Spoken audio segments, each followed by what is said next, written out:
Coming up next, today's guitarist was elated. He thought he'd written the best song of his storied career. He was over the moon to show it to his band and their legendary singer. They'd written so many songs together. When he brought it in to show the singer and their producer, they both passed on it. They just didn't hear it. This guitarist was crushed. The producer felt bad, so he set the guitarist up with another legendary singer. He needed songs for his new album. The next day when he played it for him, that artist too seemed indifferent to the song. In fact, he walked out of his house without saying a word. The guitarist was crushed. He thought he was losing his musical intuition. But about an hour later, he got a call from the singer who said, "I think I've just written the best song of my career." Coming up next, an interview with this guitarist on the song that became the biggest hit of his career, that was rejected by the band that he's known for, and etched in stone by a rival singer, coming up on Professor of Rock. Hey, music junkies, Professor of Rock, always here to celebrate the greatest artists and the greatest songs of all time. You know, if you remember Pierce Brosnan on Remington Steele before he was James Bond, you're going to dig this channel of deep musical nostalgia. Make sure to subscribe below right now to be a part of this music community. Click the red button, click the bell so you always know when our latest and greatest come out. So it's time for another edition of our series Revelations, where artists give us exclusive behind-the-scenes experiences about their biggest songs and albums, insight you truly won't find anywhere else. Today, we have something really special for you. Man, I was extremely fortunate to sit down for an in-depth interview with Rock and Roll Hall of Famer, co-writer, producer, and guitarist with Tom Petty and the Heartbreakers originally, and now the lead singer of his own band, the Dirty Knobs, the great Mike Campbell. So one day, Mike wrote a song that he felt was maybe the best song he'd ever written, and he was so excited to show it to Tom Petty for the Heartbreakers' new album, Southern Accents. This is one that they were working on with mega producer Jimmy Iovine. He was shocked, though, when both Tom and Jimmy shot the song down, essentially. They just didn't think it worked for their album. They didn't hear it. Mike was pretty much devastated. Jimmy mentioned to Mike that the song might work for another legendary singer who was working on his sophomore solo offering. So let's set that up. After the Eagles broke up in 1980, Don Henley went solo. He released I Can't Stand Still in late 1981, of course pushed forward by his brilliant hit Dirty Laundry.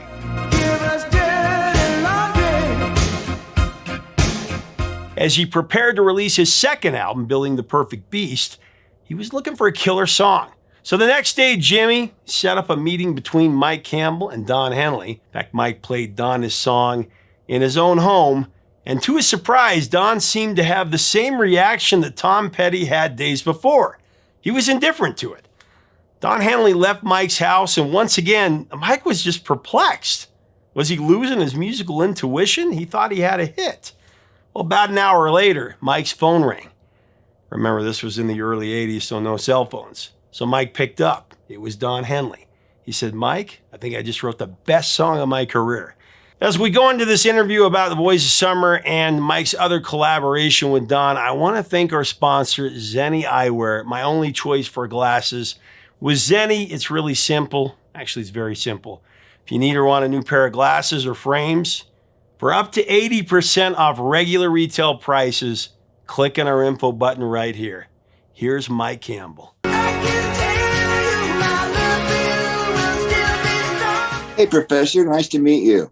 Yeah, good to meet you as well. One of the monumental songs of the 80s, Boys of Summer. Tell me about how that came together as you first started to record that. Well, I was making a demo. I had Roger Lynn had given me the original Lynn drum, which pissed a lot of drummers off back in the day. But I was playing around with that and got all the little hand claps and da-da-das in it.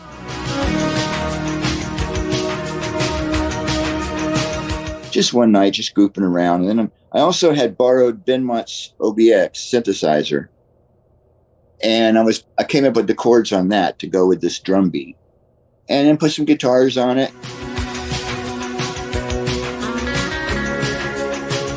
I had the song basically the way it is, except I had a different chorus. And musically in the chorus, when I showed it to Tom, it went to this weird minor chord, which really did not lift up at all.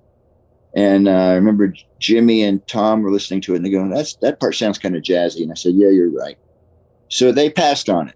And then I got the call from Jimmy that Don was looking for a song. So I went back to that, and I thought, I'm just going to change these chords in the middle for the chorus and make it go into a major key.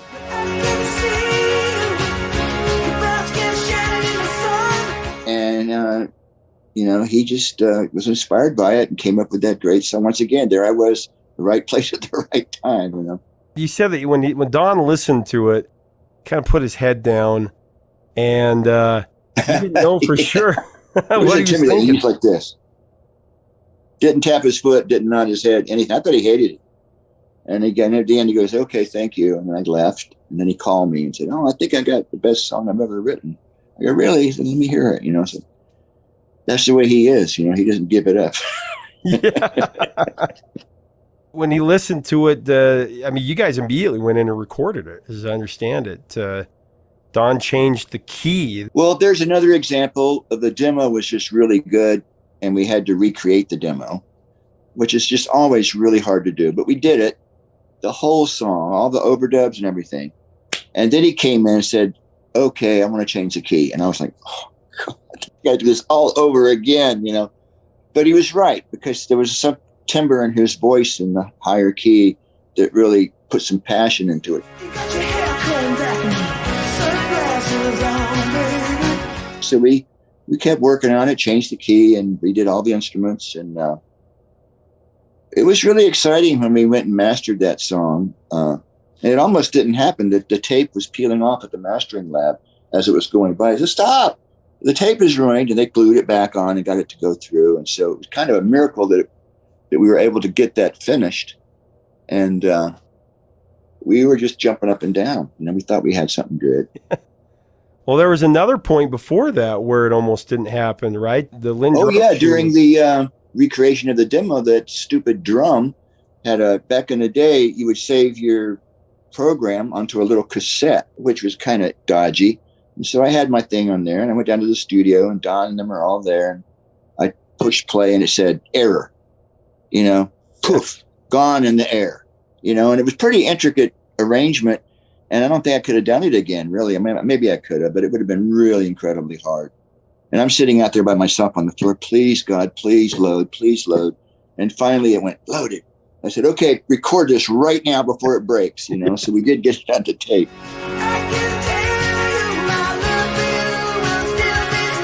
The moment where you and Don were in the Porsche listening to it. Well, you've done your homework. You're from the College of Musical Knowledge, aren't you? Yeah. Well, we like to go deep. Yeah. Oh, cool. Yeah, that's true. We ran off the road. We were listening to it on the way back to the studio, and blasting away real loud. And he kind of ran off the road, blew up his stereo. Yeah.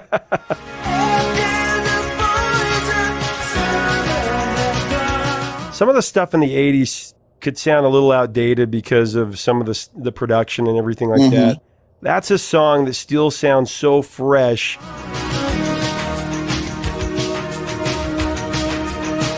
Where he says, out on the road today, I saw a Deadhead sticker on a Cadillac. Out on the road today, I saw a Deadhead sticker on a Cadillac. What great imagery. Yeah. I think he wrote that. I think he told me he wrote that listening to the cassette while he was driving. So that's probably, I think he did see that as he was listening to the music, and he just put it into the lyric. He's a genius, and so is Tom. They're both genius writers. A little voice inside my head said, don't look back. You can never look back. The hippie turning into the yuppie in a way, right? Yeah. Deadhead sticker on a Cadillac and leaving behind some of those lessons learned and everything. Thought I knew what love was, what did I know? Years later, the Ataris covered it, and they changed the lyric to Black Flag for their generation. I thought that was kind of cool.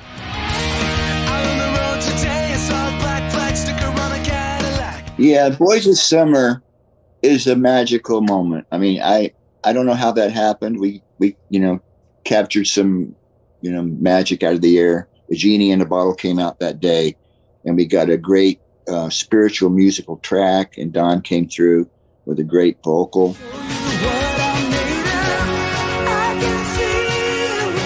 It holds up. I'm really proud of that one.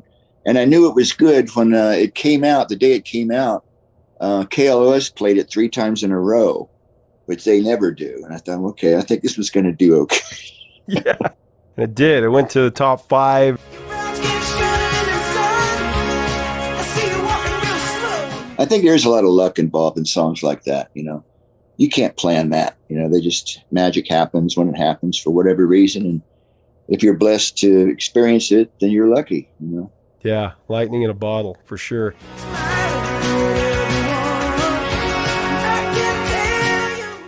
And also the time that you heard it with Tom in the car. I read a story how you were trying to change the station and every station was playing it. Yeah, he was gracious about it. I know it bugged him because we were in the studio mixing Don't Come Around Here No More. Don't come around here no more. And we went out to the car, as you used to do back in the day, with a cassette to listen to the mix on different speakers. And we turned it on. I changed the channel. Oh, there it is. I changed it. He looked at me and he goes, "You were really lucky with that one, weren't you?" God bless him. But I think he was proud of me, and it gave me a lot of confidence.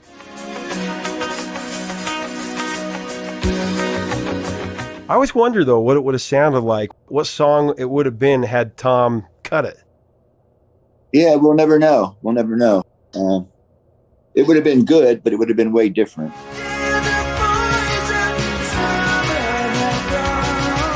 Well, all these years later, what are your final thoughts on Boys of Summer? I'm just really proud of it. Every time I hear it on the radio, I feel so lucky that it's lasted so long. And I think that song will last forever. Some songs will.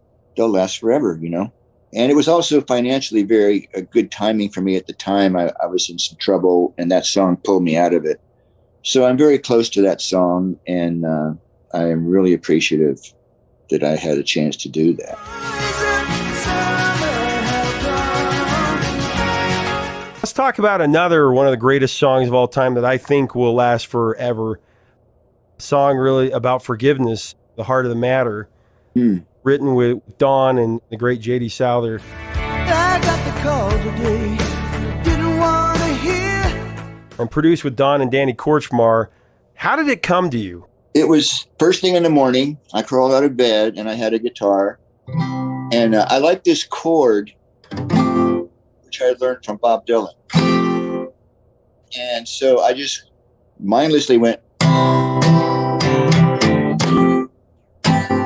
hit that chord, and that was it.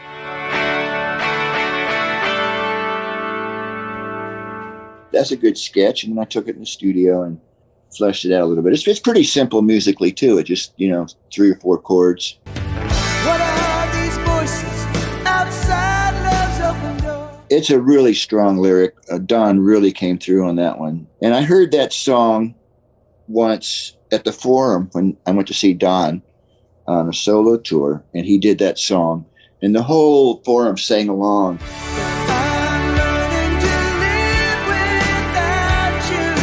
And it kind of brought me to tears. It was so beautiful. It's such a beautiful lyric about forgiveness, And I think he said to me, it took me 20 years to mature enough to write those lyrics. But it's very true. Once again, the truth, shines through. How did you come back together with Don on that one? Because it was his third record. I think I got a phone call. Do you have any music? And I had that demo. And I don't think I showed that to Tom because we were deep into other stuff at the time. So I just sent that over to Don, and he liked it. So it all starts with the phone call. That's right. I know that he again changed the key to fit his voice. Isn't that right? So it started out in C, it ended up in D. And I remember the opening, clang, clang, clang, clang, clang, clang. I used an old Gretsch guitar, and I remember telling the engineer, I want this to sound like the parting of the Red Sea, because it comes on all by itself, and that's what I want you to create with the sound. And I think he did it.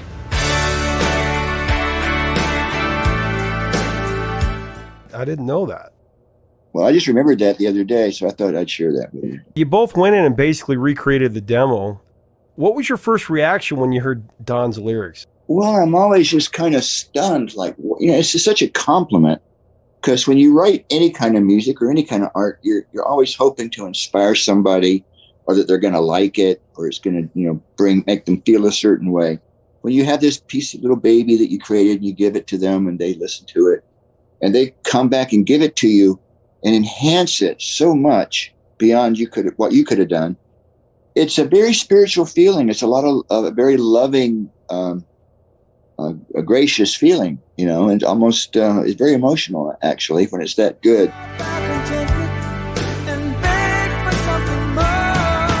I loved what Don always said about it. It took about 40 years to live and about a couple minutes to write down, or a couple minutes to record, or something like that. Because it's so true. I mean, the bridge in it is so powerful. There are people in your life who have come and gone. They let you down. They hurt your pride. You got to leave it all behind you because life goes on. You keep carrying that anger. It'll eat you up inside. What a great line. Yeah. Carrying that anger, it'll eat you up inside, baby. Who can't relate to that? I mean, I know. And truthfully, forgiveness is a powerful thing. And the way he got that into a song was pure genius. Yeah, and talking about an old relationship, he heard a name, came up, he thought about it. It just puts, and that's why people relate to it so much, because it's something that people can put themselves right into that song, and it speaks to their heart and soul. Yeah, that's really a gift when you connect with people. Right, and Tom was real good at that too. Simple words that a lot of people can go, that's me. I know how that feels, and it's kind of mysterious. Almost, I don't want to talk about it because I don't want to jinx it. Yeah. Well, the arrangement, you played keyboards and guitars according to the liner notes, and those great background vocals. I believe it was Carmen Twilley and Julia and Maxine Waters. That was all Don's idea. Yeah, all the background gospel kind of vocals was all his idea. The less I understand all the things I thought I knew. What's your take on this song decades later? Well, it holds up. It's a universal theme. It's funny, a song like that, you go through your life and there's times when you need forgiveness or you need to give forgiveness, and it comes up through your whole life, and sometimes I won't hear that song for 5 years and it'll pop on the radio right when I'm feeling some kind of forgiveness issue in my life. I'm like, oh God, what a great song, Right. You better put it all behind you, baby. That was really well done. And because it lives on and it connects, with the truth with people, forgiveness, don't be so miserable. But, forgive and forget and get on and be happy. It's like, that's the punchline. There's hope and redemption in that song. Thinking about forgiveness. It's just got a feel to it. It's a spiritual musical accident that turned into something that people relate to. It's a beautiful thing. What can I say? I get a little gushy about it, but I'm very proud. I feel so blessed. It sounds corny, but I really do feel blessed when I hear stuff like that on the radio now.